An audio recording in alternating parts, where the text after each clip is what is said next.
prosperidade à luz da palavra de Deus? O que será que a Bíblia fala sobre prosperidade? Nós temos dois aspectos que são muito importantes nós entendermos isso.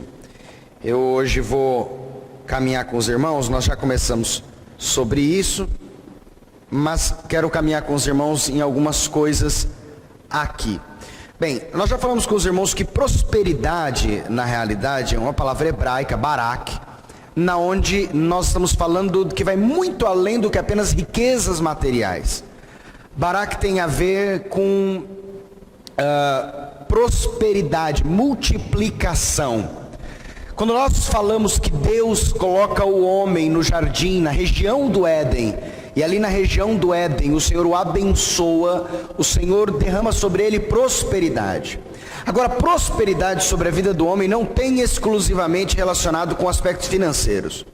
Eu e você com certeza conhecemos pessoas ricas, mas que não são prósperas, e pessoas prósperas que não são ricas, e pessoas ricas que são prósperas, e pessoas que não são prósperas e não são ricas. Ou seja, uma coisa necessariamente não tem relação com a outra.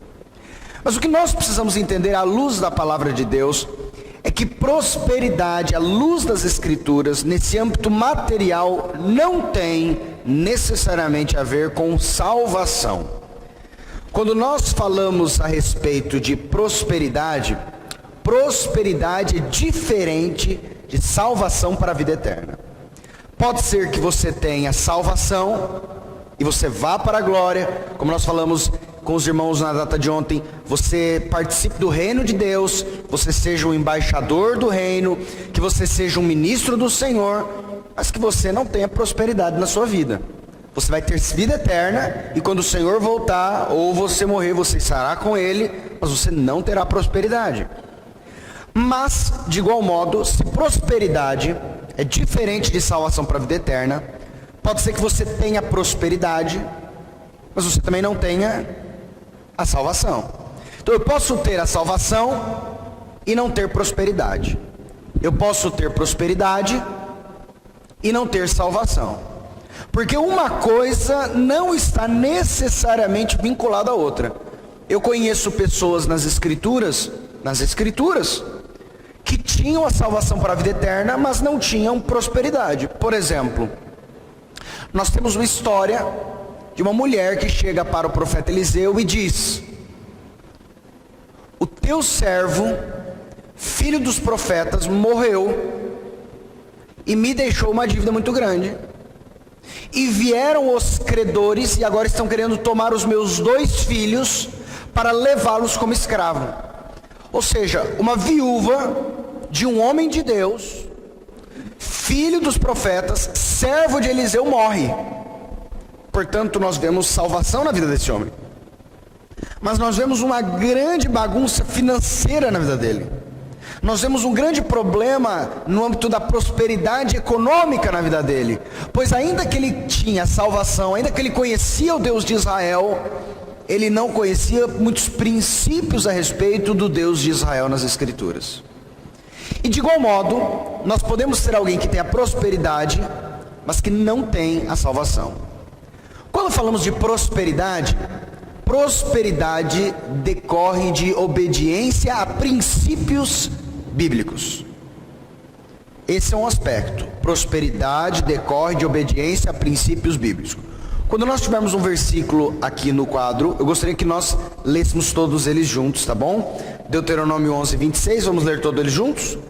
Eis que hoje eu ponho diante de vós a bênção e a maldição.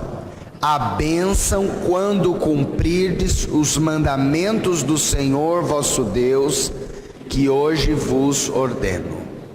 Muito bem. Quando haveria a bênção? Quando haveria o barak? Quando haveria a prosperidade? Quando cumprirdes os mandamentos do Senhor vosso Deus, que hoje vos ordeno. Mas a salvação não vem pelas obras. Eis que pela graça sois salvos por meio da fé. Isso não vem de vós, é dom de Deus. Não vem das obras, para que ninguém se glorie. Quando nós falamos de prosperidade, nós estamos falando de obediência a princípios. Quando nós falamos de salvação, nós estamos falando de crer em Jesus Cristo, Filho de Deus. Vamos ler todos juntos? João 3,36. Por isso, quem crê no Filho tem a vida eterna. O que, todavia, se mantém rebelde contra o Filho, não verá a vida, mas sobre ele permanece a ira de Deus.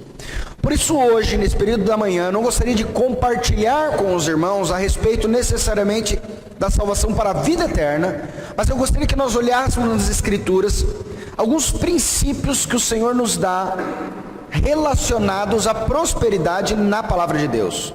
Volto a dizer, podemos ser ímpios e cumprir esses princípios e seremos abençoados. Só um exemplo aos irmãos.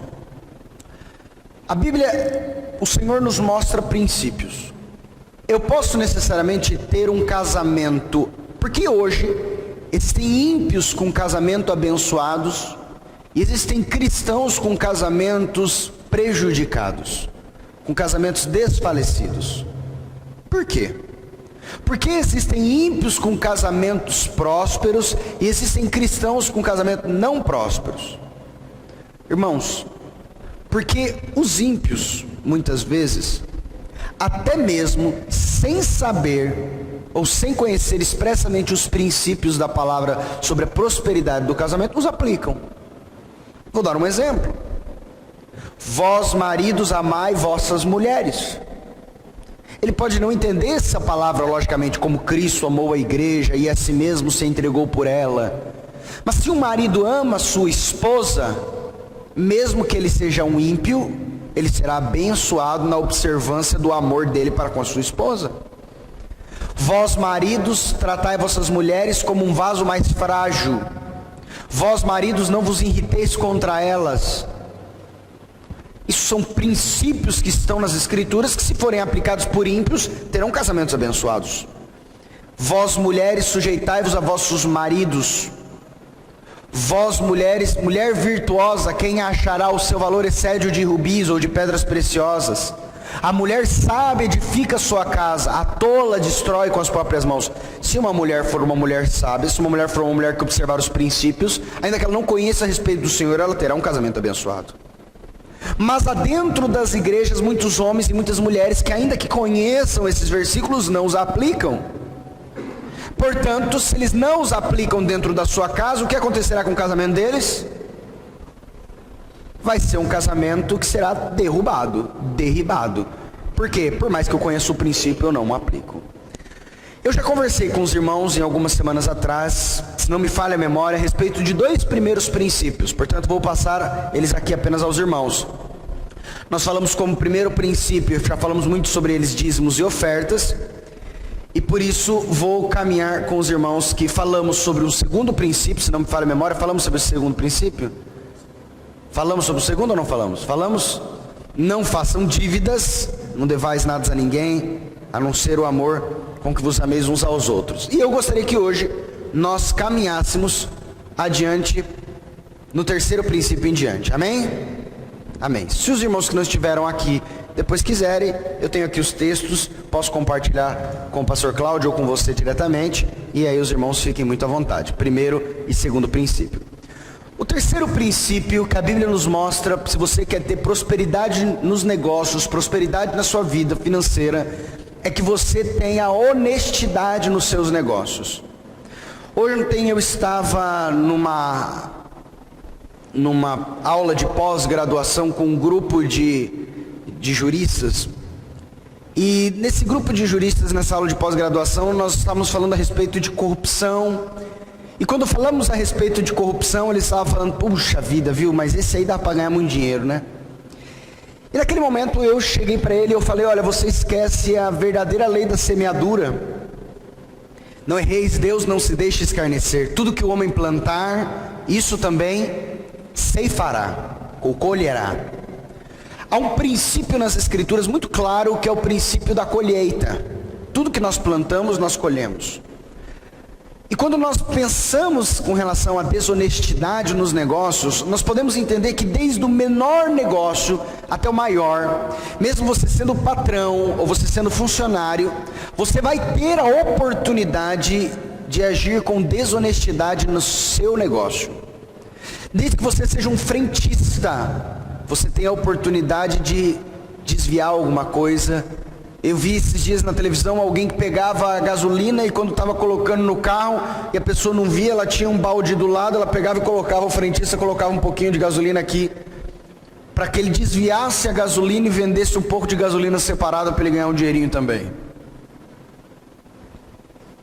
Desde a questão do político, desde a questão do corrupto, desde a questão de nós termos um cenário muito pequeno, até um cenário muito grande, desde o filho que pode pegar um dinheiro na carteira dos pais, a Bíblia nos mostra que em todos os cenários seremos provados no âmbito da honestidade.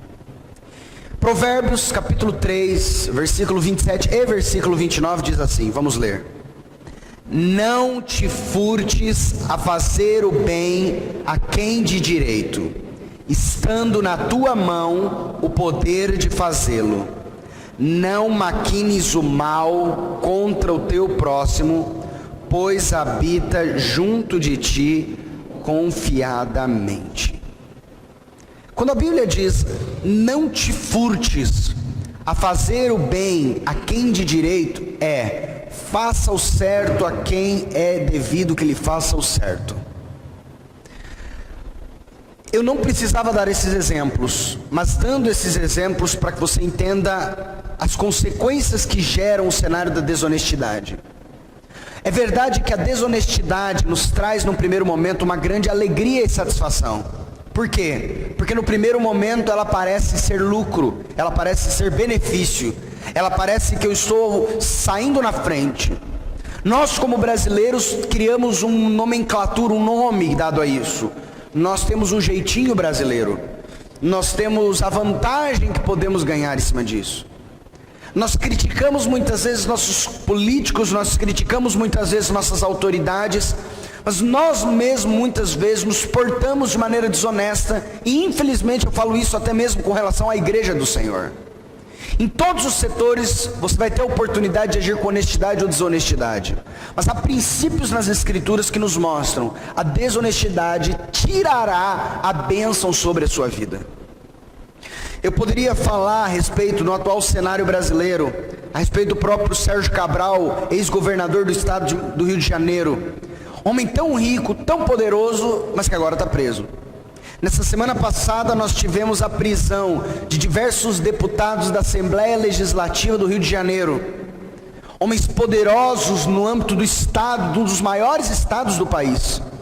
Mas por que eles foram presos? Porque a desonestidade do Sérgio Cabral levou a cair sobre eles, porque ninguém é desonesto. Quando alguém é desonesto sozinho, ele amplia para a desonestidade com outras e outras pessoas. Esses deputados recebiam o chamado mensalinho, no qual o ex-governador do Rio de Janeiro dava para eles um valor por mês, para que nesse valor por mês eles votassem as medidas favoráveis ao governo do estado do Rio de Janeiro. Mas muito tempo depois isso vai. Sérgio Cabral está preso há quantos anos? Isso agora só caiu em cima dos deputados agora. Quando nós olhamos necessariamente um dos donos das maiores empreiteiras do Brasil e do mundo, Marcelo Odebrecht, dono da Odebrecht, preso. Quando nós olhamos a respeito de condenado, dos homens que se tornou um dos 5 homens mais ricos do mundo, Ike Batista, condenado. Quando nós olhamos aqui a respeito necessariamente de um dos homens que foram os homens mais poderosos do Brasil e que agora está preso, foi preso semana passada novamente, Joesley Batista, dono da JBS. Quando nós olhamos a respeito de um dos homens mais importantes do país e que agora está preso, Luiz Inácio Lula da Silva. Quando nós olhamos a respeito de todos esses cenários e tantos outros na vida, nós podemos entender que a Bíblia nos dá de uma maneira muito tranquila esse ponto. Provérbios capítulo 20, versículo 23. 2 pesos são coisa abominável ao Senhor, e balança enganosa não é boa. Balança enganosa não é boa. 2 pesos enganando, coisa falsa, é coisa abominável ao Senhor. Em João capítulo 8, versículo 44, Jesus disse assim: vós tendes por pai ao diabo, e quereis satisfazer os desejos do vosso pai.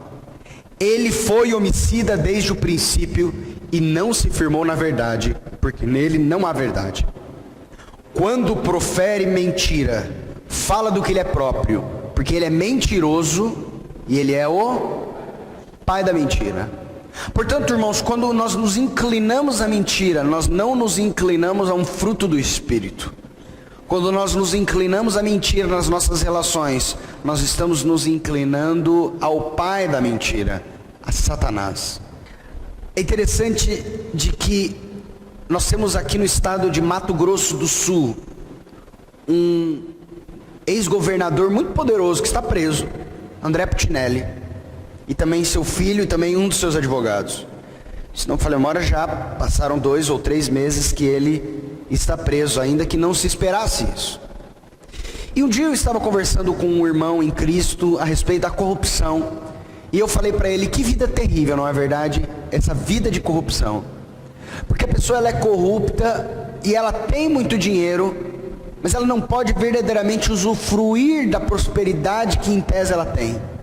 Porque a Bíblia diz que é a bênção do Senhor que enriquece e não acrescenta dores. Porque eu li um livro, irmãos, a respeito da Operação Lava Jato, mostrando como era o caminho de corrupção que eles tomavam ali. E o caminho de corrupção era, primeiro, eles não podiam usar o dinheiro dele no Brasil. Primeira coisa, o dinheiro de corrupção não poderia ser usado no Brasil, porque se fosse usado no Brasil, a Receita Federal, a Polícia Federal, os órgãos administrativos, eles constatariam. Portanto, o dinheiro de corrupção, os milhões e milhões, ele não poderia de repente estar andando aqui em Sidrolândia de Ferrari. Porque se alguém começar a andar em Sidrolândia de Ferrari, você fala: mas peraí, o cara ele é vereador e de repente ele está andando de Ferrari? Que salário de vereador é esse que permite ele andar de Ferrari? Ele não pode. Ele desviou, mas ele não pode viver essa vida aqui. E o que eles faziam então? As empresas mandavam dinheiro para abrir uma conta bancária fora do país. Então abria uma conta bancária, por exemplo, na Suíça. E quando abria uma conta bancária na Suíça, transferia o dinheiro para a Suíça, fazia um cartão num banco suíço, dava para ele e falava: pronto, agora o seu dinheiro está na Suíça, você pode gastar o dinheiro fora daqui. Então no Brasil ele não podia gastar esse dinheiro, mas quando ele ia para a Suíça, ele pegava o cartão, dava para a mulher, ele usava. Isso aconteceu com o nosso ex-presidente da Câmara dos Deputados, Eduardo Cunha, que está preso também. Ele ia para a Suíça, pegava o cartão e começava a comprar as coisas lá. E o que acontecia nesse cenário, quando ele começava a comprar as coisas lá? Ele poderia ter todo esse benefício lá, só que houve um grande problema: o mundo se globalizou. Eu e minha esposa, nós estávamos em lua de mel, nós fomos para uma ilha lá no meio da Grécia, mais isolado, mais longe. E a gente está lá e a gente fecha um passeio de barco, no meio do nada, numa ilha, não é nem no continente, e de repente a gente está no meio do barco, o que a gente ouve? Gente falando português. Tinha brasileiro também no barco junto com a gente. A gente falou: mas meu Deus do céu, tem brasileiro em tudo que é lugar. E qual que é o problema da corrupção? Hoje, há uma coisa muito tranquila, que é uma palavra aqui em Provérbios 21:8, que diz assim, vamos ler juntos? Tortuoso é o caminho do homem carregado de culpa, mas reto o proceder do honesto. Há um caminho da corrupção, daquele que não tem honestidade do negócio, que é um caminho tortuoso. É um caminho de alguém carregado de culpa, dizendo: meu Deus do céu, qualquer hora alguém pode me pegar. Houve uma sátira que foi feita em alguns jornais, em alguns programas, principalmente nessa época das operações Lava Jato, de alguns políticos que queriam se entregar para serem presos. Por quê? Porque eles não aguentavam ter que acordar de madrugada todos os dias. Por quê? Porque eles falavam: hoje é o dia que vão me prender, hoje é o dia que vão me prender, hoje é o dia que vão me prender, hoje é o dia que vão me prender. Qualquer momento. Você já viu o funcionário que está desviando o dinheiro da empresa? Toda vez que o patrão chama: vem aqui, queria conversar com você na sala. Ai meu Deus do céu, descobriu que eu peguei o dinheiro, descobriu. A pessoa que passa na rua e de repente vê um carro de polícia vindo e ele sabe que ele fez alguma coisa de errado, ele fala: ai meu Deus do céu, e agora? Um amigo meu, muitos anos atrás, quando ele foi tirar a carteira de motorista, o pai dele deu um carro para ele antes dele tirar a carteira, e ele estava dirigindo sem carteira de motorista, ele estava fazendo aulas de habilitação. E esse amigo conta para mim que ele estava andando, e ele sempre andava numa velocidade muito baixa, né, por precaução. E de repente veio um carro de polícia atrás dele. E esse carro de polícia atrás dele começou a lançar sirene. E ele disse que ele começou a ficar desesperado. Mas ele olhou para o velocímetro, e no velocímetro do carro não mostrava que ele estava em alta velocidade.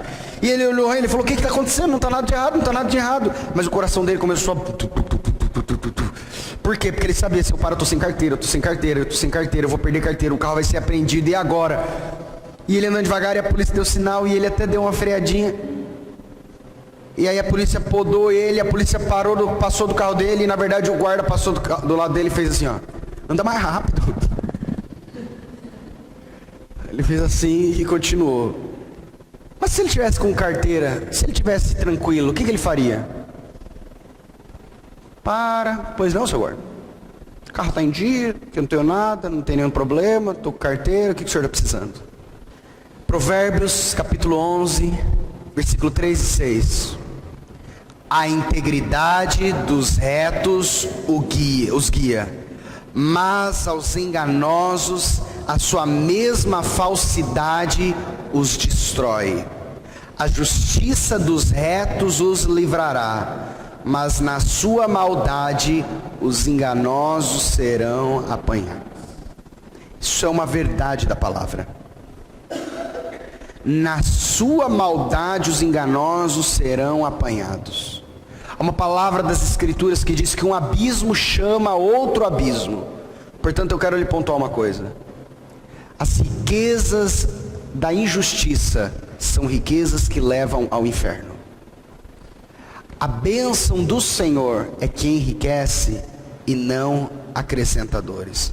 Eu tenho mais um aqui para vocês sobre esse assunto. Provérbios capítulo 10, versículo 9. Quem anda em integridade anda seguro, mas o que perverte os seus caminhos será... Que verdade essa palavra. Meu pai conta muitos anos atrás de que meu pai trabalha, para aqueles que não sabem, uma concessionária de veículos em Campo Grande. E ele conta que ele saiu de férias. E naquela época ele pegava 30 dias de férias, que eram as férias como um todo. Os filhos pequenos, filhos do colégio, então ele preferia pegar porque eram as férias escolares. E quando ele ia sair conosco de férias, nessas férias específicas, a gente foi para a cidade de Itapema, Santa Catarina, para a praia. E quando ele estava lá, chega no ouvido dele dizendo: olha, surgiu um boato aqui na sua empresa que você estaria roubando da empresa, que você estaria furtando da empresa, você estaria desviando valores dela. E está sinceramente sendo cogitado aqui a sua demissão logo que você voltar. Imagina, eu estou aqui gastando dinheiro nas minhas férias e sabendo que quando eu voltar eu posso ser demitido. E ele disse que ele começou a uma preocupação muito grande. E ele sabia que ele não havia feito nada de errado. Ele sabia que não tinha acontecido. E de repente chegam as notícias: olha, já está quase definido que você vai estar demitido. Olha, está quase definido aqui que as pessoas têm convicção. Sabe as setas malignas? E ele disse que ele estava desesperado, então ele foi para a palavra de Deus, e ele disse que a palavra que o Senhor Deus deu para ele foi exatamente essa, Provérbios 10, 9. O que anda em integridade, anda seguro, mas o que perverte seus caminhos será conhecido. Foi quando o Senhor disse uma palavra no coração dele, e o Espírito Santo falou com ele, dizendo: você pegou alguma coisa? Você desviou? Ele disse: não, Senhor, eu não fiz nada disso. Ele diz: então fique tranquilo. Pois o que anda em sinceridade e integridade anda seguro. Quando ele volta, é descoberto que nada disso foi ele. Antes dele voltar, na realidade, já descobrem que não foi ele. E ele leva num caminho, está até hoje na mesma empresa há mais de 30 anos. Irmãos, o que anda em integridade anda seguro, o que perverte seus caminhos será conhecido. Princípio da palavra do Senhor. Seja honesto, ainda que você possa superficialmente ter prejuízo nos seus negócios, na sua vida. Seja honesto. Há um outro princípio muito importante que eu quero que você entenda.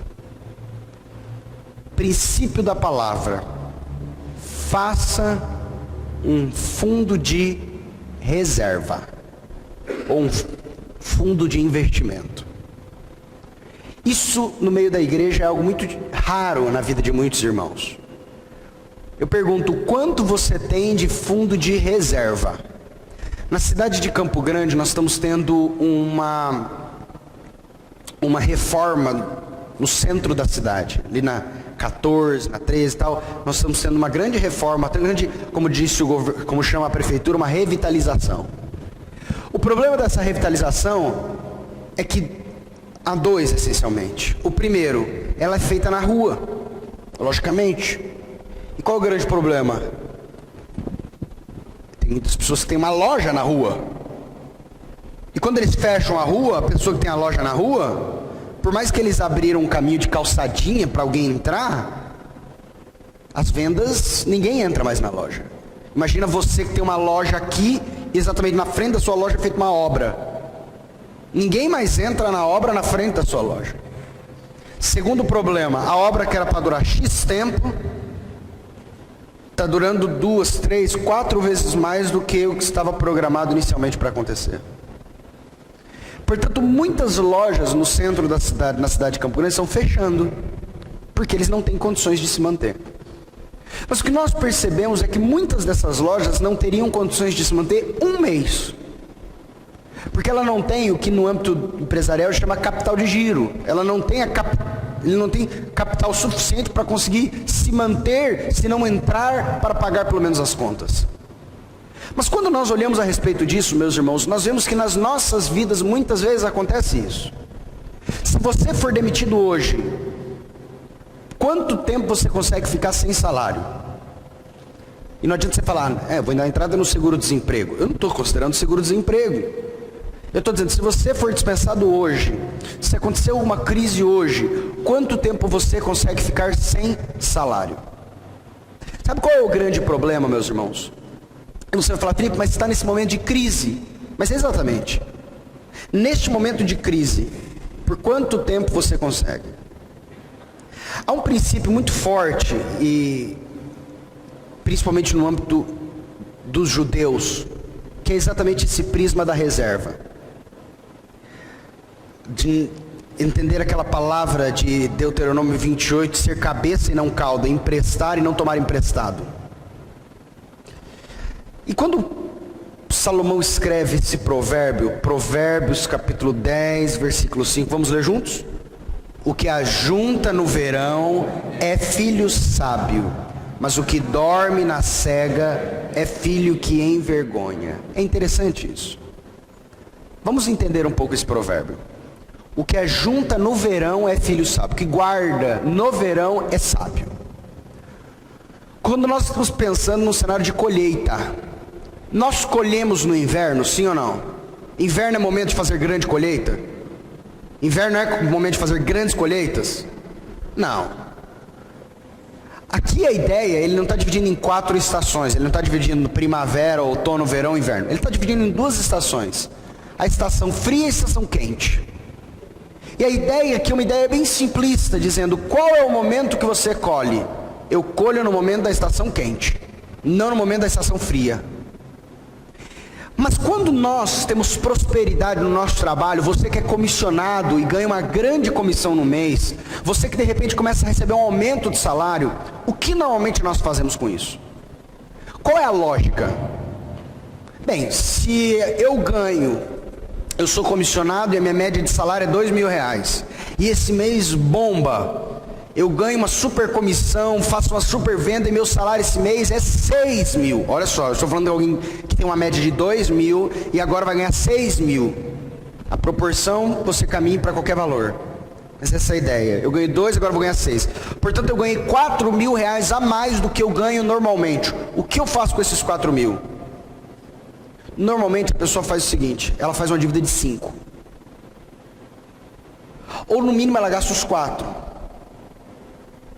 Eu vou comprar um carro, eu vou trocar um carro e eu olho um carro de 4. E eu ainda vou na concessionária e eu ainda faço mais alguma parcela do outro carro. Agora a palavra de Deus usa um princípio aqui, irmãos. Um princípio financeiro. Qual é o princípio financeiro? Quem é sábio? Aquele que ajunta no inverno ou aquele que ajunta no verão? No verão. O momento de ajuntar, tem gente que está tentando guardar dinheiro na crise. Crise não é lugar de guardar dinheiro, presta atenção nisso. Crise não é o momento de guardar dinheiro. Crise é o momento de você usar o dinheiro que você guardou na prosperidade, na fartura. Você vai falar, Felipe, teve um problema, eu não guardei na fartura. Exatamente, esse é o problema. Graças a Deus, a palavra nos mostra no livro de Eclesiastes que os tempos mudam e que é assim, ó. E que, portanto, o momento de crise, outro momento de fartura, vai voltar a ter crise, vai voltar a ter fartura, vai voltar a ter crise, pelo menos até a volta do nosso Senhor, o cumprimento de suas profecias para a grande tribulação. Mas o que eu quero que você entenda, esse é um princípio das Escrituras, faça um fundo de reserva. Olha só este outro versículo, Provérbios capítulo 6, versículo 8. Vamos ler juntos? No verão, prepara o seu pão, na cega, ajunta o seu mantimento. Está falando a respeito das formigas. E ele diz, olhai para as formigas. E ele começa a falar, no verão é o local que ela prepara o seu pão. É na cega que ela junta o seu mantimento. Ou seja, não são nos momentos de dificuldade que eu vou tentar ver onde eu consigo achar um dinheirinho para guardar. É no momento da fartura. Portanto, se você sabe quanto é a sua renda, quanto é o seu custo, hoje para eu viver eu preciso de 4.000 reais. Eu ganho normalmente 4.000 reais. Quando você ganhar 5, 6, 7, ao invés de você falar, puxa vida, eu preciso de 4 para viver, ganhei 7, o que eu consigo fazer com esses 3 esse mês? O que a palavra de Deus está nos mostrando? Faça um fundo, porque você está no momento do verão, você está no momento da cega. Você vai gastar esse dinheiro, fica tranquilo. Mas qual o momento que é o momento mais propício para você gastar ele? No inverno, no momento que não tem cega. É um princípio econômico muito simples. E eu falei que esse é um princípio econômico que levou muitas pessoas a comprarem cidades inteiras quase. Simples. Você mora aqui nessa cidade de Sidrolândia. Quanto é a média de um terreno aqui em Sidrolândia de 360 metros? Quanto que é a média? Uma área central? 100 mil? 100 mil reais. Perfeito. Se o mercado está bombando, o que é 100 mil vai ser 120. É simples, matemática básica. Se todo mundo está passando necessidade, está muito difícil, o 100 mil vai virar quanto? 80, 60. Agora eu quero te mostrar uma coisa. Normalmente, quando o momento do verão, preste atenção nisso, é verão para todo mundo. Normalmente é verão para todo mundo. Sabe qual é o pior momento de você viajar? Na alta temporada. Por quê? Porque é a alta temporada. Simplesmente, já que é a alta temporada, é o momento que todo mundo está viajando, é o momento que os hotéis estão mais caros, é o momento que necessariamente as diárias são mais caras, é o momento que necessariamente as passagens aéreas são mais caras. Por quê? Porque é o momento do verão. É o momento da cega, o momento da prosperidade. Sabe qual é o momento bom para você viajar? É o momento, sabe quem ganha muito dinheiro? Quem trabalha no verão. Quem trabalha principalmente onde todo mundo está gastando. E depois sai de lá e fora da alta temporada viaja. Os preços são mais baixos, os hotéis são mais baixos, as passagens aéreas também. Mas eu queria trazer aos irmãos uma ideia das Escrituras, um princípio bíblico trazido por José do Egito. Em Gênesis capítulo 41, versículo 33 e 36, e esse eu vou ler com os irmãos, porque eu vou interrompendo, que a palavra de Deus mostra um sonho, ou 2 sonhos necessariamente, que você conhece a história que Faraó teve. O sonho das vacas gordas 7 vacas gordas que engoliram as 7 vacas magras, e o sonho das 7 espigas fortes e grandes que engoliram as 7 espigas secas. Faraó não conseguia interpretar esse sonho, então ele chama os seus adivinhos que também não conseguem, e ele ouve a respeito de um homem que está na prisão, José, filho de Jacó, filho de Israel. Então agora ele vai revelar o sonho e diz o seguinte, essa foi a resposta que ele deu, dizendo que haveriam 7 anos, você conhece isso, de fartura, 7 anos de verão, 7 anos de cega, 7 anos de prosperidade, e que depois que acabasse a fartura, depois que acabasse a cega, depois que acabasse a prosperidade, haveria agora 7 anos de inverno, 7 anos de dificuldade financeira. E ele agora tem um princípio muito claro. Primeiro, essa prosperidade, entenda, não viria apenas sobre Faraó apenas. Essa prosperidade desses 7 anos de fartura viria sobre quem? Sobre todo o povo.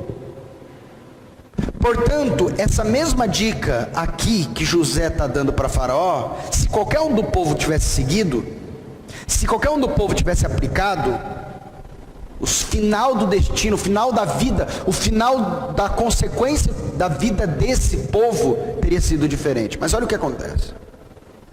Agora, pois, escolha Faraó um homem ajuizado e sábio e o ponha sobre a terra do Egito. Faça isso, Faraó, e ponha administradores sobre a terra. E tome a quinta parte. Quinta parte é quantos por cento? 20%. 20% dos frutos da terra do Egito nos 7 anos de fartura. Há um princípio aqui, uma instrução da palavra aqui. Ele disse, no momento de fartura, poxa, eu quero trocar de carro. No momento de fartura, eu quero viajar. Pô, nunca pude, agora que tem a fartura, você vai falar que eu não posso fazer nada? No momento de fartura, ele disse, faça o seguinte, nesses momentos de fartura, guarde 20%, ele falou, Faraó. 20%. Não está falando de dízimo, não está falando de oferta, está falando de fundo de reserva.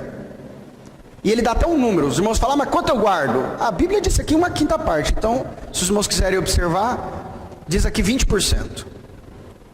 Tome a quinta parte dos frutos da terra do Egito nos 7 anos de fartura. Ajuntem os administradores toda a colheita dos bons anos que virão. Recolham cereal debaixo do poder de Faraó, para mantimento nas cidades. E o que está escrito aqui? Guardem. 20% nos momentos de fartura, guarde. 20% nos momentos de fartura, guarde.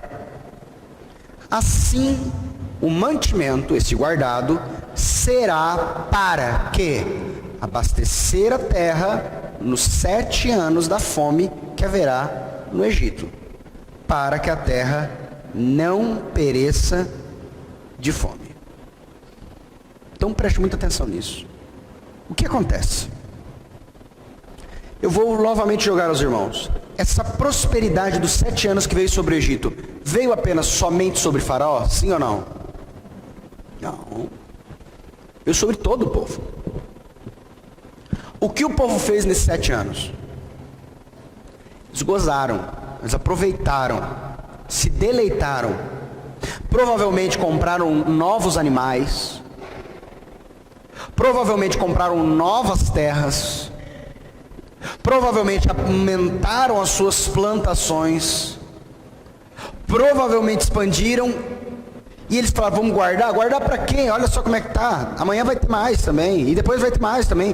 Porque depois do primeiro ano, eles viram que um ano deu fartura. Segundo ano deu fartura. O terceiro ano também está dando fartura. Guardar para quê? A gente vive na terra da fartura. Quarto ano da fartura. O quinto ano da fartura. 7º ano da fartura. Essa fartura nunca vai acabar. Mas chega o 7º ano da fartura e se encerra. E iniciam-se os 7 anos de pobreza, seca, de dificuldade. Quem tinha guardado? Lembra, Faraó também ficou... Faraó que 80% ele torrou. A Bíblia diz que ele guardou quantos? 20%. 80% ele torrou. 20% ele guardou, mas esses 20%, olha o que geraram. Quando você olha as escrituras, e eu depois no quinto princípio eu vou ler o versículo com você, mas eu quero apenas que você entenda. Quando você olha as escrituras, você vai ver que no primeiro ano, eles chegam para Faraó, o povo diz, estamos com fome, não temos onde comprar cereal, o que a gente faz? Eles vão até José, Zafenat Paneia, o nome egípcio de José, vão até ele. E quando eles vão até José, José começa a vender para eles. Um ano eles tiveram que comprar de José. Sabe o que aconteceu nesse primeiro ano? Acabou todo o dinheiro. No primeiro ano já. Acabou todo o dinheiro do povo. Chegou no segundo ano, eles falaram, José, a gente não tem mais dinheiro. Lembra, todo o dinheiro de todo o Egito e das terras ao redor vieram para o cofre. Só nesse aqui já compensou tudo para Faraó. Segundo ano, eles falam, o que a gente faz? Ele diz, eu estou vendo aí que nesses 7 anos aí vocês expandiram o gado de vocês. Eu estou vendo que vocês expandiram os animais de vocês. Simples. Vocês tragam os animais de vocês e eu troco por mantimento. No segundo ano, eles pegaram todo o gado que durante 7 anos compraram. Começaram a pegar e tiveram que dar. No segundo ano, todo o gado do Egito era de Faraó. Nós temos ainda 5 anos pela frente. Chega no terceiro ano, ele diz o seguinte, e agora? O que a gente faz? Você pegou todo o nosso dinheiro, a gente não tem mais dinheiro. Você pegou todo o nosso gado, a gente não tem nosso gado. Sobrou só nós e as propriedades que a gente comprou. Ele diz, não tem problema. A gente vai fazer o seguinte. Todas as propriedades de vocês agora são de Faraó também. Propriedade. Mas aí onde que a gente vai morar? Ele falou, não, fica tranquilo. Eu agora, desse terceiro ano para frente, eu vou bancar vocês, vou dar cereal para vocês até acabar essa dificuldade, que tem mais 5 anos. Isso ali está no livro de Gênesis. 5 anos. E vocês vão plantar. Só que essa propriedade é de quem? É de Faraó. Portanto, daqui para sempre, tudo que vocês escolherem, 1/5, 20% vocês têm que dar para Faraó agora. De todas as propriedades do Egito. Antes, Faraó, ele tomou 1/5 do quê? Das suas. Porque houve fartura nas suas propriedades, 20% ele guardou das suas. Agora, Faraó ganharia quanto? 20% de todas as propriedades do Egito, e não por 7 anos mais. Até ele vender. Tudo isso com base no quê? Com base em que ele ajuntou no verão. Irmãos, nada nas escrituras nos é dado de uma maneira leviana. Isso é um princípio. É verdade. Às vezes a pessoa, 7 anos, ela falou, caramba, olha o tanto que eu já juntei, dá para dar uma gastada nisso. Verão é momento de ajuntar. Isso é princípio das escrituras. Portanto, só para a gente fazer um caminho. Primeiro princípio que falamos, dízimos e ofertas, não foi hoje, mas já falamos. Segundo princípio, não faça dívidas. Terceiro princípio, honestidade nos negócios. Quarto princípio, faça um fundo de reserva. Quinto princípio, nessa mesma linha, invista em ativos. Esse é um princípio bíblico. Se você pegar, eu disse que eu brinco porque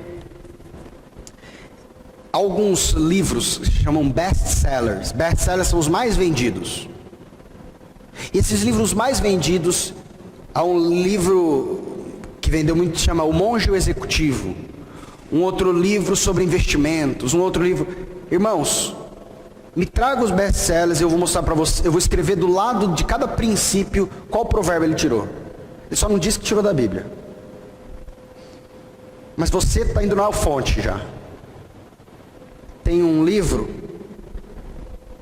chama Pai Rico, Pai Pobre. É um best-seller. Eu te falo os versículos que ele tirou. Mas ele não disse que foi da Bíblia. Então todo mundo fala, que sabedoria incrível, que coisa incrível que ele fala. Não, mas vamos aqui na Bíblia. Não, Bíblia, esse negócio é religião, né? Religião eu não quero, não. Invista em ativos. Irmãos, o que são ativos? Ativos são aquilo que vão nos gerar renda. Ativos são aquilo que vão nos gerar renda. Sabe o que não vai gerar renda? Nós temos muitas coisas que não nos geram renda. Por exemplo, e são importantes até. Um carro te gera renda? Depende, né? Às vezes você é um motorista de Uber. Às vezes você é um taxista. Mas o meu carro, necessariamente, ele não me gera renda. Ao contrário, o que ele me gera? Ele gera despesa. Porque cada ano que passa o meu carro desvaloriza. Cada ano que passa, além do meu carro desvalorizar, eu tenho custo com gasolina, IPVA, seguro obrigatório, manutenção, etc. Portanto, o meu carro não é um ativo. O meu carro é um passivo. Agora, José foi um homem sábio nas Escrituras. Em Gênesis 48, 23, 24, disse assim: então disse José ao povo. Oi? Ah tá, vamos ler junto, até porque esse Gênesis 48, 23 e 24, vamos ler juntos? Então disse José ao povo: eis que hoje vos comprei a vós outros e a vossa terra para Faraó. Aí tendes sementes, semeai a terra. Das colheitas dareis o quinto a Faraó, e as 4 partes serão vossas, para a semente do campo, e para o vosso mantimento, e dos que estão em vossas casas, e para que comam as vossas crianças. O que ele fez? 47? Obrigado, irmã. Gênesis 47, irmãos, para aqueles que estão anotando, a irmã está nos corrigindo. Obrigado. Bem, há um princípio nas Escrituras, irmãos. Quando nós olhamos a vida de Salomão, quando nós olhamos a vida de José, quando nós olhamos a respeito disso nas Escrituras, nós vemos que há um princípio que mostra o seguinte: pensa na sua cabeça em investir em ativos. O que são ativos? Ativos são aquilo que vão lhe gerar renda. Qual é a sua renda ou a renda da maioria dos brasileiros hoje? Seu salário. Certo? Certo. Você trabalha o mês inteiro, é combinado com o seu patrão, você vai receber quanto? Vai receber R$ 2.723,52. E aí dele transferir 51. Porque foi o combinado. E essa é a sua renda. Mas, irmãos, eu creio que o Senhor nos mostra na palavra cenários de princípios para que nós possamos caminhar num cenário de prosperidade. E um deles que o Senhor nos ensina é exatamente esse, de nós buscarmos sabedoria diante do Pai e investirmos em ativos. Agora você vai me dizer: Felipe, mas como eu posso investir em ativos? A primeira pergunta é a palavra que o Senhor deu para, a palavra que o Senhor pelo profeta deu para a viúva, filha do profeta que faleceu deixando dívidas. Essa pergunta é muito válida. O que tens em casa? E o que tens em casa é qual é a sua capacidade, o que você tem, o que você é. No caso dessa viúva, ela disse: eu tenho azeite. Ou melhor dizendo, eu tenho uma botija de azeite. Irmãos, eu tenho percebido de que muitas vezes na palavra do Senhor, o Senhor tem o desejo de nos abençoar. Mas é necessário que nós nos coloquemos à sua disposição. Nós vamos falar também sobre preguiça, se o Senhor assim nos permitir. E quando falamos sobre preguiça, é uma palavra muito clara. Um pouco dormindo, um pouco disso, um pouco daquilo, e disso virá a sua pobreza. Há um provérbio nas Escrituras que diz: em todo trabalho há proveito, mas ficar só em palavras leva à pobreza. Tem gente que faz muitos planos, mas não aplica eles. O que são ativos? Ativos são caminhos que você vai pensar para que possam lhe gerar renda. Eu conheço irmãos que se juntaram e fizeram o seguinte: irmãos, vamos fazer o seguinte, você tem a capacidade de gerir esse negócio aqui. Eu não tenho, nem ele tem, mas você precisa de um capital. Você precisa necessariamente de que haja, estou dando um exemplo, para abrir esse negócio você precisa de R$20 mil. Eu já vi irmãos que se juntaram 10 irmãos com 2 mil e abriram. Deu uma rendinha de 200, 300 por mês para cada um. Já virou a parcela do carro ou da moto. Irmãos, nós podemos criar ativos ou criar passivos. E o grande problema qual é? É que nós, filhos de Deus, temos criado passivos nas nossas vidas. E isso tem feito o quê? Tem nos levado a um cenário de pobreza, no cenário de, ao invés de ter prosperidade, ao contrário disso. Temos colocado responsabilidades nas nossas vidas que ao invés de nos trazer rentabilidade, tem tirado a única rentabilidade que temos, pois muitas vezes nós temos uma fonte de renda exclusivamente, que é o nosso salário. O que eu lhe proponho, irmãos? Primeiro, esse fundo de investimento já é uma coisa boa que nós acabamos de dizer, pois esse fundo de investimento, fundo de reserva, é exatamente ele que gerou um ativo muito grande de Faraó. Se você estudar as escrituras, se você estudar a história dos egípcios, você vai ver que foi exatamente nesse momento que Faraó se tornou, ou o Egito se tornou, uma das nações mais poderosas do mundo. E quando você estuda um pouco mais à frente, na época que Moisés está lá, você vai ver o Egito como uma das nações mais poderosas do mundo, e Faraó como um dos seres mais poderosos do mundo, mais ricos, mais poderosos que existiam. E por qual motivo isso? Porque ele fez um caminho, ele fez a reserva, e essa reserva levou ele a investir em ativos. Se os irmãos quiserem, depois do culto, me procure, a gente vai conversando mais sobre isso. Sexto princípio: seja diligente no teu trabalho. Vamos ler juntos Provérbios capítulo 6, versículo 9 e 11. Ó preguiçoso, até quando ficarás deitado? Quando te levantarás do teu sono? Um pouco para dormir, um pouco para tosquenejar, um pouco para encruzar os braços em repouso. Assim sobrevirá a tua pobreza como um ladrão, e a tua necessidade como um homem armado. Ó preguiçoso, até quando te ficarás deitado? Quando te levantarás? E eu gosto dessa palavra, um pouco para dormir. Só mais um pouquinho eu vou dormir. Só mais um pouquinho eu vou descansar. Só mais um pouquinho eu estou aqui cruzando os braços. E ele diz, a tua pobreza vai vir como um ladrão, e a tua necessidade como um homem armado. E depois a pessoa fala, mas o Senhor não me abençoa, mas o Senhor... Há uma palavra nas escrituras que diz, aquele que não trabalha e não coma. Provérbios 13:4. O preguiçoso deseja e nada tem, mas a alma dos diligentes se farta. Irmãos, todos nós temos desejos. Talvez eu pergunte para os irmãos aqui, quem gostaria de final do ano ir para a praia? Talvez não todos, mas uma grande parte talvez levantaria e falaria, eu gostaria de ir para a praia, a gente mora tão longe da praia, não é verdade? Poder ir lá, dar uma mergulhada no mar, ver uma vista bonita. Portanto, há desejos no coração de todos. Mas o desejo se cumprirá ou não? A Bíblia nos fala que o preguiçoso também deseja. Mas o que acontece com o desejo do preguiçoso? O que acontece, irmãos? Nada tem. Mas e dos diligentes? Diligente é o contrário de preguiçoso.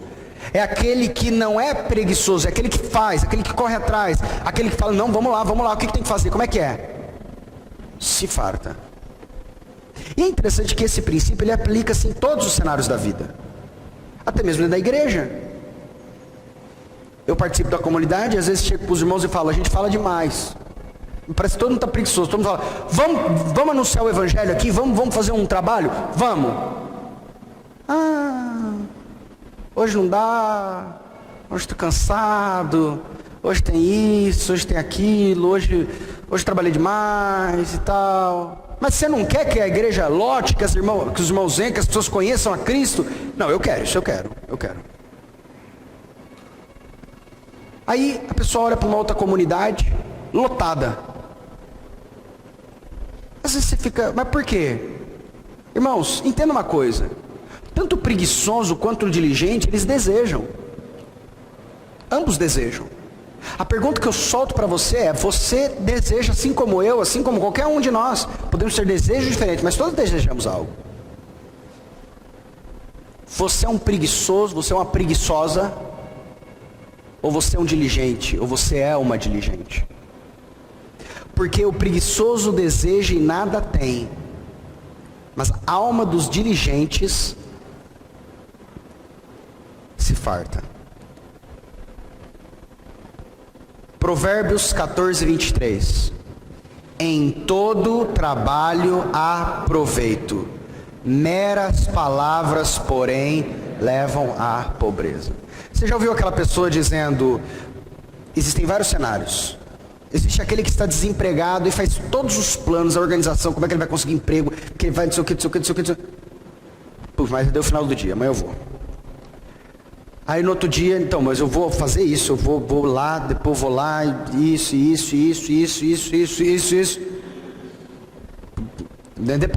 Depois eu faço isso. Ou aquela empresa, eu trabalho num escritório de advocacia, eu tenho uma sócia. E esses dias eu cheguei para ela e disse para ela essa palavra. Eu disse, em todo trabalho há proveito, meras palavras levam à pobreza. Eu disse, reunião é bom, quando ela leva ao trabalho. O problema é reunião que leva para outra reunião, que leva para mais uma reunião, que vai gerar uma reunião, que faz a reunião para fazer a reunião, para concluir o que foi dito na outra reunião. Irmãos, isso aqui, o Senhor, Ele fala coisas para nós a respeito do reino espiritual, mas eu gostaria que você entendesse que o Senhor se importa com a nossa vida aqui também.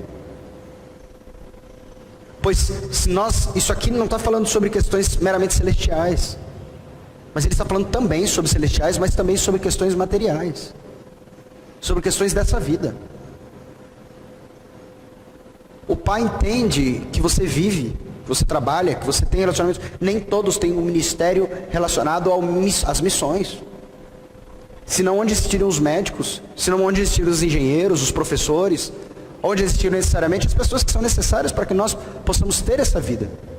Para que o missionário vá, se ele vai de avião, precisa que alguém faça o avião, faça a administração do avião, coloque gasolina no avião, se o missionário vai de carro, ele precisa que um dia esteja alguém que vai abastecer o carro dele, que leve a gasolina até o posto, para o próprio missionário fazer. Nós estamos aqui hoje, mas houve alguém que houve a necessidade de construir esse ar-condicionado, colocar, instalar o ar.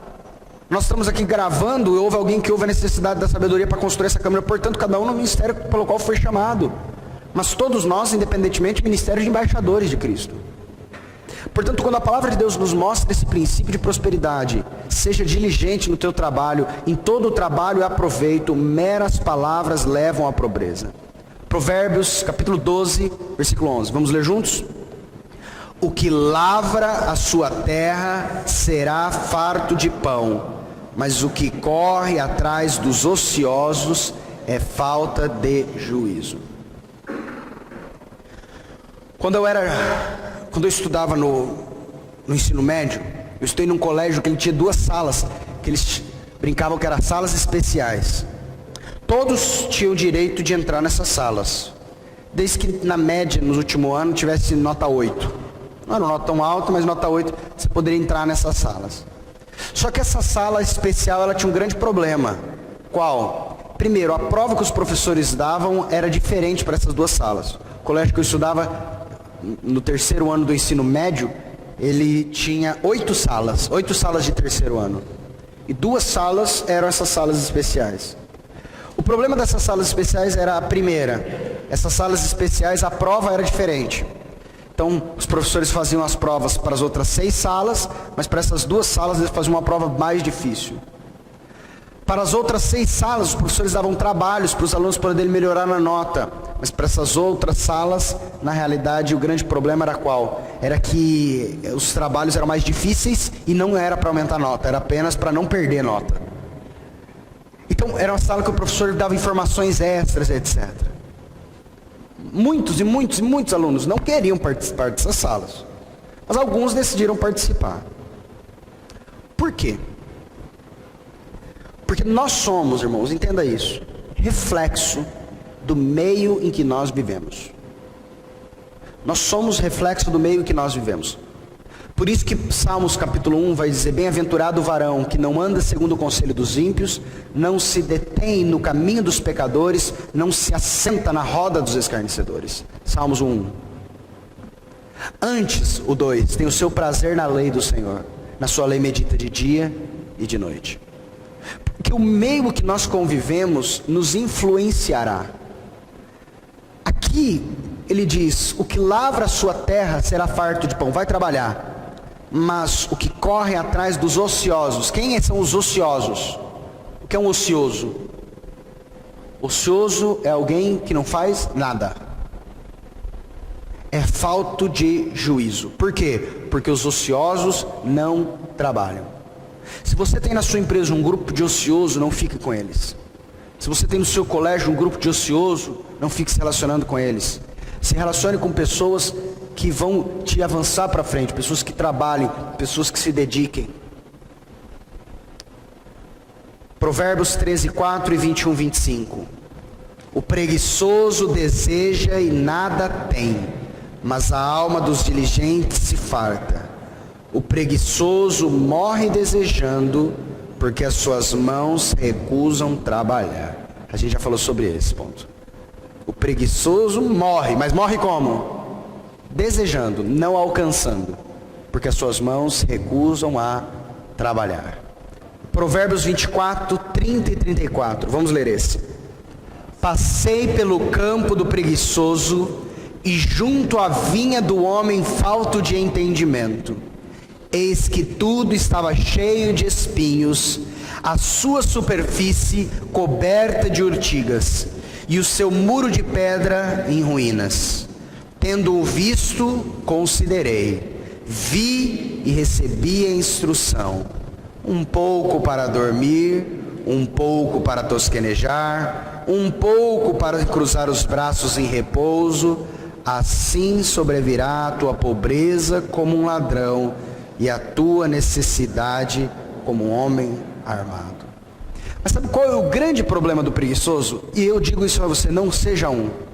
É o que diz a palavra em Provérbios 26:16, que diz assim: mais sábio é o homem preguiçoso a seus próprios olhos, do que 7 homens que sabem responder bem.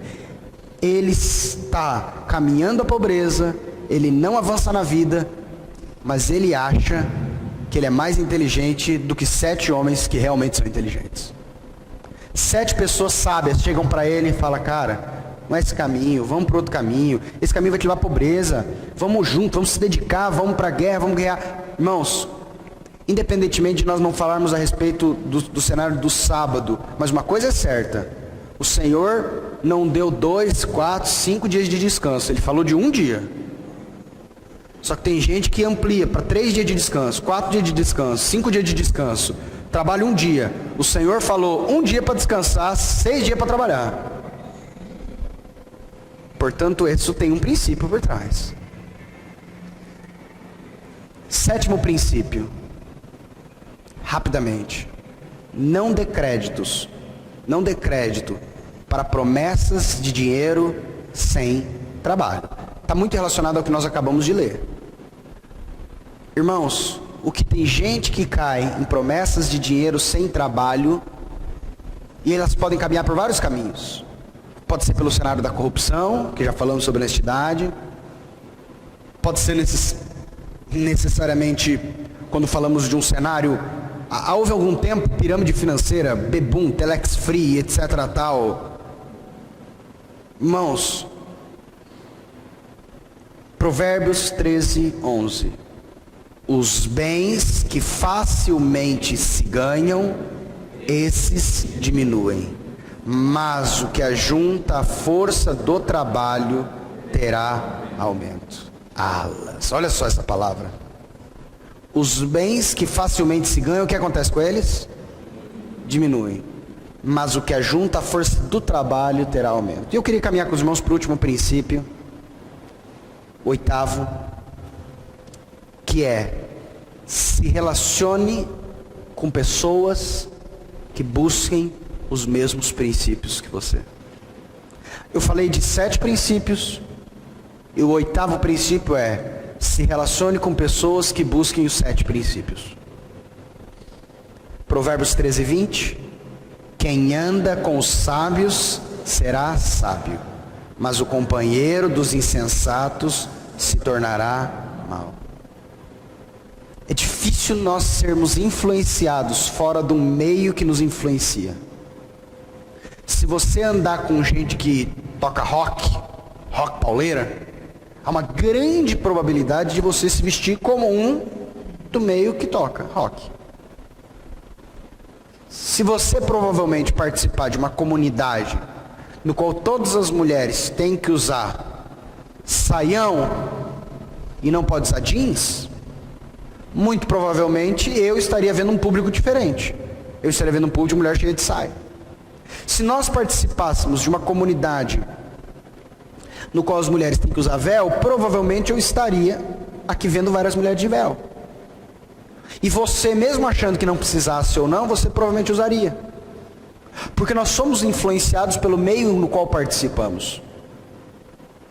Se você procurar estar com pessoas sábias, você se tornará sábio. Há uma pesquisa científica, o qual concluiu que nós somos a média das 5 pessoas que mais convivemos. Presta atenção nisso. Nós somos a média das 5 pessoas que mais convivemos. Portanto, pense nas 5 pessoas que você mais convive. Pode ser sua esposa, pode ser um amigo da faculdade, pode ser seu filho, pode ser seu pai, pode ser sua... Você se torna a média. O que significa média? Você tem características dessas 5 pessoas que você mais convive. Isso significa que as 5 pessoas que mais convivem com você, por exemplo, eu e minha esposa, ela tem características minhas e eu tenho características dela. Se eu parar para pensar nas 5 pessoas que eu mais convivo, agora entenda uma coisa. Se eu conviver com pessoas que vão me aproximar das coisas do reino, muito provavelmente eu vou ser inclinado a quê? A buscar as coisas do reino. Agora, se você vem aqui, mas quando você sai daqui, você não busca conviver com as pessoas do reino, dificilmente. É interessante quando nós olhamos a igreja primitiva. A Bíblia diz que todos os dias, no templo e nas casas, se reuniam. Quem anda com os sábios será sábio, mas o companheiro dos insensatos se tornará mau. Provérbios 12, 26, olha esse. O justo serve de guia para o seu companheiro, mas o caminho dos perversos os faz errar. Voltamos em Salmos 1. Bem-aventurado o varão que não anda segundo o conselho dos ímpios, não se detém no caminho dos pecadores, não se assenta na roda dos escarnecedores. Eu gostaria que você analisasse quem são as pessoas que você mais convive, e que você buscasse trazer para perto de si pessoas que vão lhe edificar, e tirasse as ervas daninhas daquelas pessoas que vão te afastar. Nós podemos ter relacionamento com todos, mas eu estou falando quem são aquelas pessoas que te influenciam. Se você tem filhos, é você que é o responsável pelo relacionamento de quem os seus filhos se relacionarão. Eu conheci um casal de irmãos no Senhor, que o filho, com 14 anos, chegou para eles, esse ano, e disse: sou gay. Sou gay, sou gay, sou gay. E eles: ai meu Deus do céu e tal. Mas ficam deixando o guri fazer balé. Quem paga o balé? Os pais. E o menino vive na casa de uma galerinha da escola que é toda inclinada a isso. E depois os pais não querem que o menino seja levado à inclinação? Se coloca o menino exclusivamente no meio, você vai fazer balé, você vai se relacionar com as pessoas relacionadas, você vai se relacionar com as pessoas, com as meninas e com os meninos gays, você vai se relacionar com isso, e depois os pais, e ele tem 14 anos de idade. Simples. Agora complicou um pouco mais, mas era mais simples. Não vai. Ah, eu brinco, eu tenho uma cunhada. Ela tem, quantos anos tem a Caterine? 4 anos de idade. E Stephanie, minha esposa, ela ama a irmã. E a irmã, eu quero isso. Esther, talvez pela diferença de idade muito grande, não vê nem como irmã, vê meio como filha. Fala, eu queria dar para ela de presente, eu queria dar. E eu sempre digo, olha, se a gente der tudo que... ela vai pedir sempre. Isso é normal, porque todos nós queremos tudo que nós queremos. E se não der, o que vai acontecer? Então tá bom. Já que você está falando que não, estou compreendendo que não há possibilidade nesse momento. E entenderei. Claro que não. Vai chorar. Eu disse para ela, a vida não vai dar tudo, portanto é importante já ensinar que não recebe tudo que se quer. Os pais têm a responsabilidade em filtrar e saber com quem os filhos convivem e quem são as amizades. Quando a Bíblia diz ensina o menino no caminho que deve andar, não está falando apenas num cenário vocal, de dizer, o caminho que deve andar é Jesus, tá? Ok, agora vai lá fumar maconha com seu amigo. Ensinar o menino tem a ver com vida, não tem a ver apenas com teoria, tem a ver com testemunho, tem a ver com cuidado. Não é, vamos na igreja, pronto, agora você foi na igreja, ouviu o caminho que tem que andar? Ouvi, muito bem. Agora vai lá com os amigos que vão te ensinar as outras coisas. Eu acabei de te ensinar um caminho, agora você vai lá e eles vão te ensinar outro. Provérbios 16, 29. O homem violento alicia o seu companheiro e guia-o por um caminho que não é bom. Olha só. O homem violento alicia o seu companheiro, vamos lá fazer. E guia-o por um caminho que não é bom. E muitas vezes você deixa seu filho andar com um desse. O homem violento alicia o seu companheiro e guia por um caminho que não é bom. Estava conversando com minha esposa esses dias sobre um colégio que eu estudei. E o colégio que eu estudei era um colégio religioso em Campo Grande. E qual era o grande problema? Todos os pais colocavam os piores lá, entendendo que o colégio mudaria a vida deles. Qual foi o problema? Os piores ficaram todos juntos.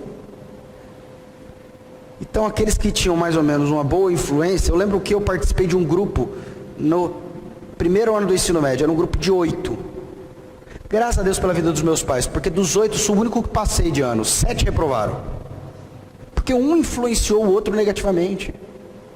E essa responsabilidade é de vocês, pais. Dentro desse prisma, meus irmãos, eu apenas gostaria de resumir aos irmãos. O primeiro princípio que falamos, dízimos e ofertas. O segundo princípio, não faça dívidas. O terceiro princípio, honestidade nos negócios. Um quarto princípio, faça um fundo de reserva, investimentos. Um quinto princípio, invista em ativos. O sexto princípio, seja diligente no seu trabalho.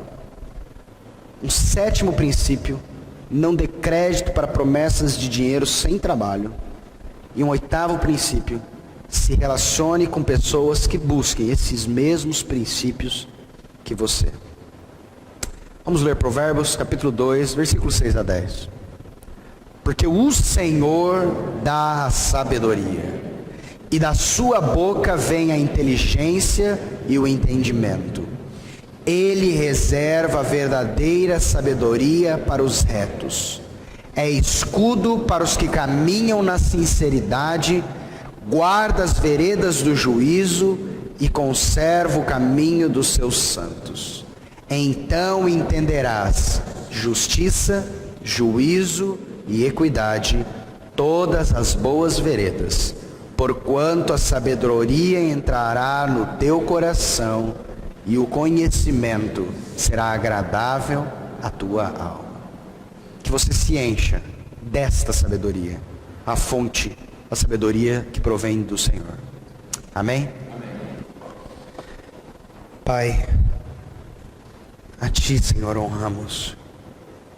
E na presença Tua que estamos, porque estamos reunidos aqui em Teu nome, Te adoramos. Obrigado, Pai, pela manifestação do Teu reino. Venha a nós o Teu reino. E, Pai, seja feita a Tua vontade, assim na terra como no céu. Pai, nós Te louvamos e exaltamos à destra da tua majestade. Que o Filho venha a ser exaltado em nosso meio, que o teu Espírito tenha liberdade na vida da tua igreja. Senhor, em nome de Jesus, eu peço que o Espírito de sabedoria nos encha da sabedoria que vem de ti mesmo, e que o amor de Deus Pai, que a graça maravilhosa do nosso Senhor e Salvador Jesus Cristo, e as santas consolações e a comunhão do Espírito Santo de Deus estejam sobre todos vós agora e sempre por Jesus. Amém.